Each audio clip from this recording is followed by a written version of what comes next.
自学火车站前停车空间不足，造成大家乱停车，让民众进出也很不方便。因此，县议会专案小组8号特别邀请了铁路局到现场一起来会勘协调，也听取了学生代表诉求。对于学生说，希望能够有一些基本的改善缺失。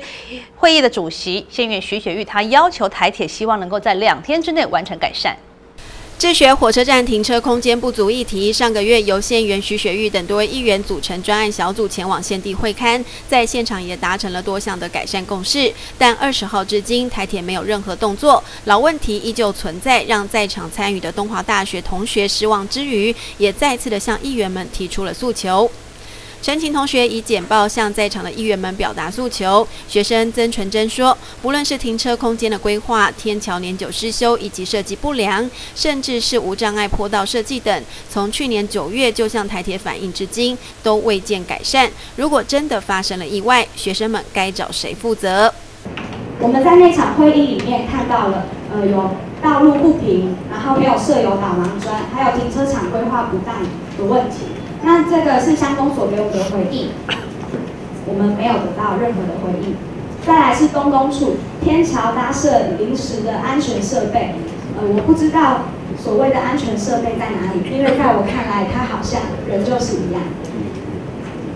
然后刚才还有一个就是招标的问题，又流标了。那请问一下，就招标又流标，中间耗费了多少的成本？ 多少的人力资源，多少的资金，多少的时间，公文的往返，那哪时候我们才能看见有效果的产生呢？那我是每个礼拜都频繁的使用自学火车站的人来说，甚至是对当地的居民来说是非常非常的不便利的。我们极其的渴望能够透过这次的会议，有这么多的长官，我们有机会可以在这里发声，我也谢谢各位。那我也请各位可以接纳，就是采纳我们的意见，然后可以让我们所期待的，就是让这个自学火车站可以变得更好。 而对于学生们的诉求，多位议员也借此表达了意见。对，那是农耕业地不能够铺设柏油哦，但是你们可以把它整平啊，环境哦整理好，让学生有地方啊，脚踏车停在那个地方，我相信才能够改善部分的停车一个问题。这个能够尽快修缮的，就是刚刚那个公务段的答复很清楚，是可以的。 好，第二个，我刚刚听到什么报废的问题，很简单啦，其他人老人把做项目起来，铁路局负责，当然是铁路局负责。今天一定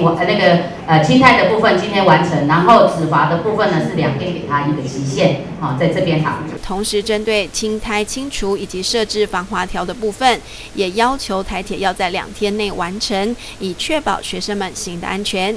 记者陈小金花莲报道。